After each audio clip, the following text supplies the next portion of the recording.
안녕하십니까.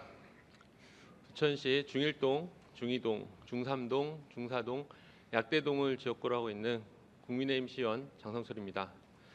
올해도 벌써 한 해가 다 지나갔습니다. 올 한 해 각자의 삶의 현장에서 최선을 다해서 열심히 살아내신 사랑하는 부천 시민 분들께 존경과 감사의 마음을 전합니다.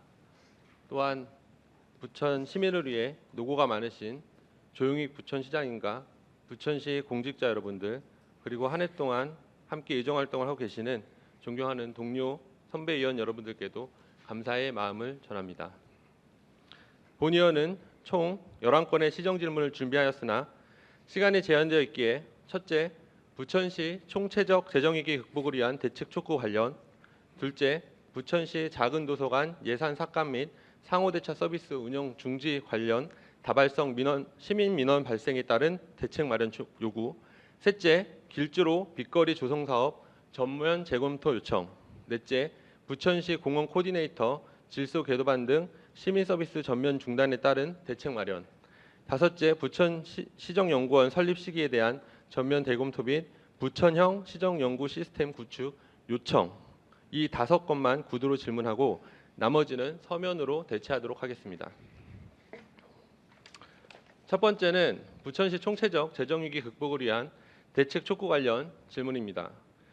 2024년 부천시 예산은 본 예산 기준 2조 4,148억 원이고 재정 자립도는 28.5%로 경기도 31개 시군 중 23위이며 재정 자주도는 47.7%로 31개 시군 중 29위로 분석되고 있습니다.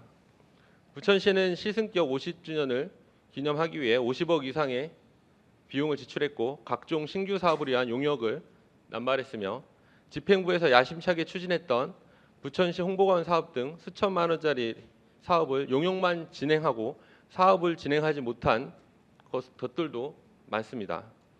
이런 부분은 부천시의 재정 제립도가 낮음에도 불구하고 시민 혈세를 낭비했다는 비판을 피할 수 없을 것입니다. 부천시는 부천시청 옆에 위치한 힐스테이트 부지를 4천억 원에 매각해 2019년 거의 모든 지방채를 상환하였으나 아트센터 건립하는데 1,300억을 지출하고 그중 619억, 약 50% 되는 비용을 지방채로 발행했습니다. 외툼 융합센터 건립에 100억 이상의 지방채를 발행하고 각종 사업에 발행한 지방채가 올해 말 기준으로 3천억 원에 이르고 있습니다. 다음은 본 의원이 정리한 최근 8년간 부천시 지방채 발행 내역입니다.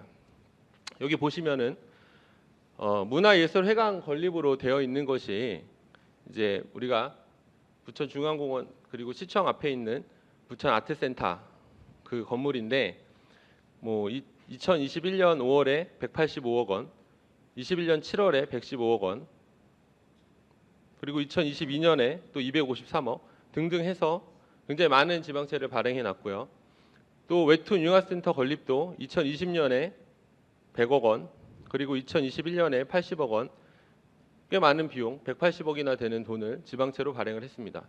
과연 꼭 필요한 건립 비용이었을지 한번 고민해 볼 필요가 있습니다. 2021년에 985억 원의 지방채가 발행이 됐고요. 2022년에 653억 원이 발행이 됐습니다. 다음 페이지 잠깐 넘겨주시겠습니다. 그리고 이제 우리 시장님께서 취임하시고 진행하셨던 기간 중에 바로 이제 올해입니다. 2024년에도 굉장히 재정이 어렵다고 했지만 결국에는 684억의 지방채가 발행이 됐고요. 특히나 좀 눈여겨볼 부분이 발행 금리가 이제는 1.5%, 1%대에서 3%로 늘어나 있습니다. 과거로 치면은 거의 1,200억 정도 지방채가 발행된 것처럼 이자가 굉장히 늘어났다, 이자 비용이 늘어났다고 볼 수 있습니다.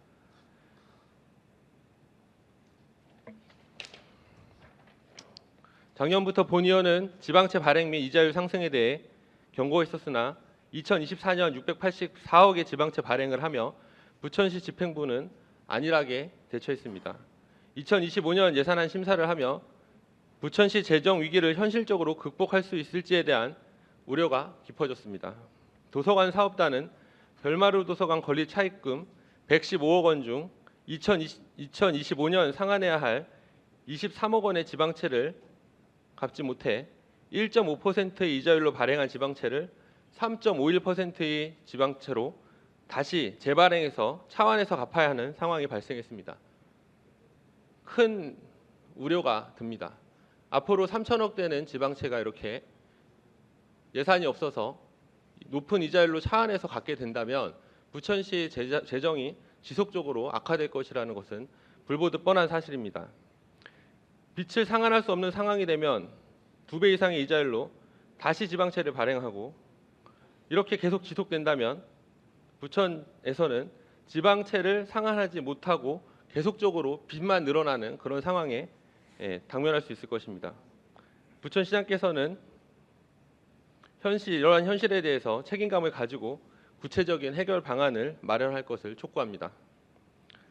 두 번째는 부천시 다근도서관 예산 삭감 및 상호대차 서비스 운영 중지 관련 다발성 시민 민원 발생에 따른 대책 마련에 대한 질문입니다.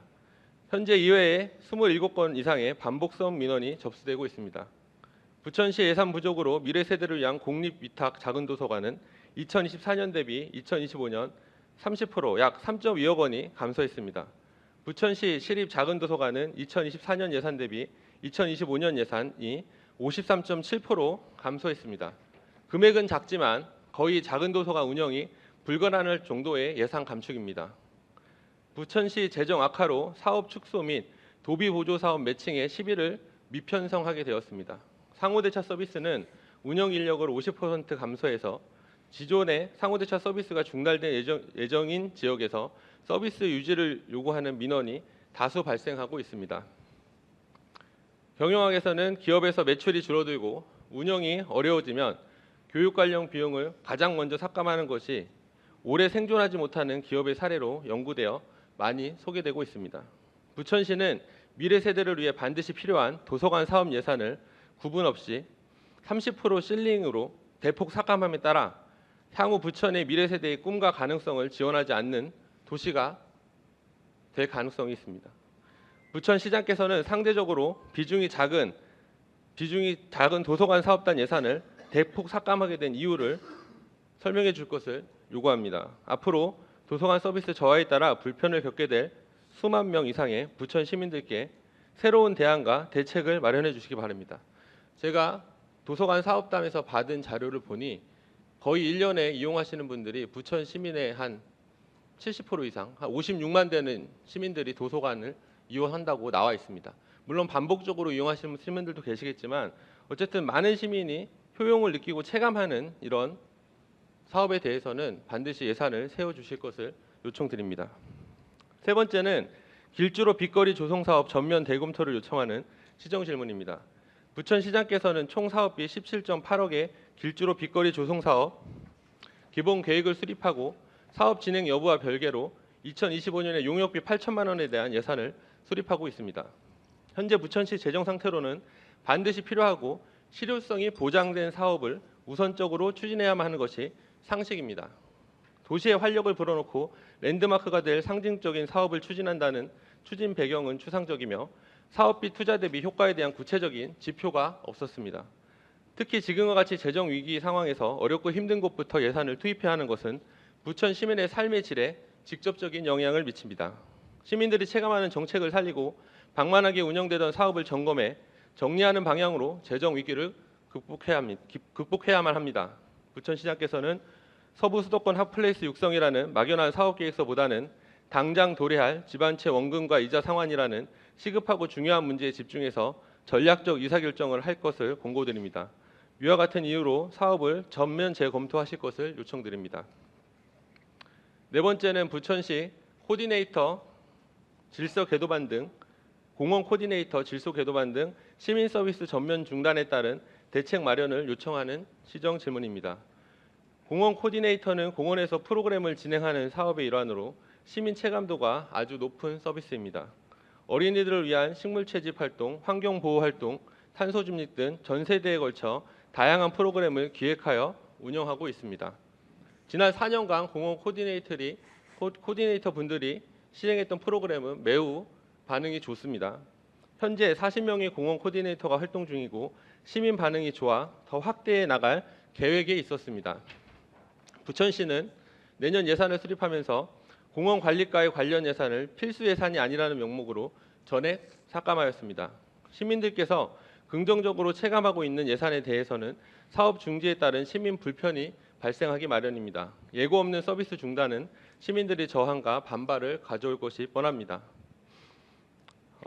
현재 시민들이 서비스를 지속해달라는 탄원서를 시 집행부에 제출한 상태이며 1차에 1,100부, 2차에 740부, 총 1,840부의 탄원서 외에도 지속적으로 이런 탄원서가 접수되고 있습니다.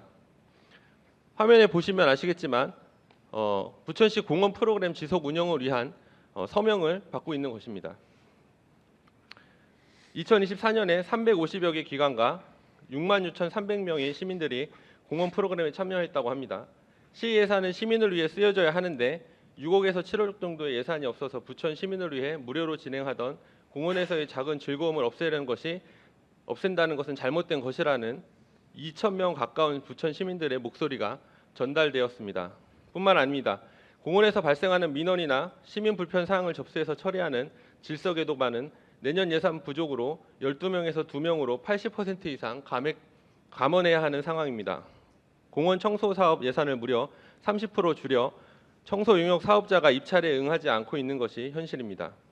부천시는 현장의 목소리에 귀 기울이고 시민들이 체감하는 서비스에 대해서는 반드시 단계적으로 서비스를 개선해 나가야 할 것입니다. 부천시장께서는 각 부서에서 시민 체감도가 높은 예산에 대해 다시 한번 점검해 보시고 불필요한 예산 집행에 대한 부분을 더 집중적으로 검토해서 정책에 반영할 것을 요청드립니다. 마지막으로 5번째는 부천시 시정연구원 설립 시기에 대한 전면 대검토 및 부천형 시정연구 시스템 구축을 요청하는 시정 질문입니다. 시정연구원 설립은 조례안이 통과되었다고 반드시 실행해야 하는 것이 아니라 시장의 의지에 따라 재고해 볼 수 있는 사항입니다.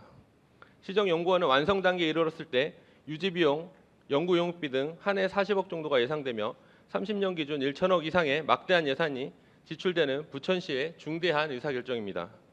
기업에서도 경영 환경에 중요한 변화가 생기면 그에 따른 경영 전략을 수정해야 지속 가능한 성장과 생존을 할 수 있습니다. 부천시의 재정 위기 상태가 작년보다 심각해진 상황에서 과연 시정연구에 대한 예산안을 수립해서 추진하는 것이 맞는지 다시 한번 검토해 볼 필요가 있습니다. 시정연구원 출연하는 재정문화위원회 위원 9명 구성원 중 국민의힘 의원 4명이 전원 반대했지만 더불어민주당 의원들이 전원 찬성으로 이번 회기에 통과되었습니다. 본 의원은 부천시의 미래를 위해 설립한다는 시정연구원의 현실이 시급함보다 우선될 수 있는 것인지 부천시장께 묻고 싶습니다.